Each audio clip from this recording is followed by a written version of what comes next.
Okay.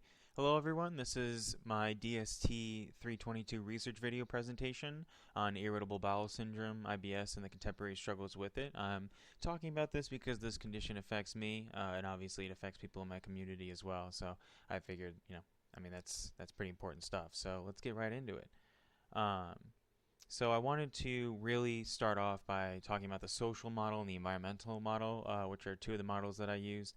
I think the social model works well because it shows the impact on how this condition can influence people in society, but also our politics, and the environmental as well because this condition specifically can influence people with this disability in a way where it affects your immediate environment, right? And so the other model I chose is the medical model as well. And because this is just kind of obvious that as a disability, there's going to have this kind of connection to healthcare, and so looking at through this disorder, this condition, through how the healthcare industry influences it is of course just as important. And so that was the third selected model and choice.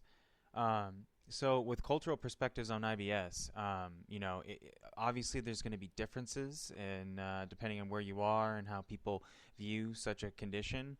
But overall, there tends to be this kind of general in consideration for it, and that it has this type of negative side effect as well, as so many of these conditions often do, right? And then, of course, there's also social perspectives on IBS as well.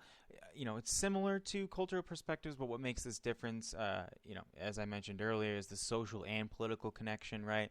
For many people with IBS, right, it's difficult to get disability benefits. It's hard to have a positive self-body image. And of course, when you do have such a disability, you're not necessarily taken seriously enough, if that wasn't obvious enough.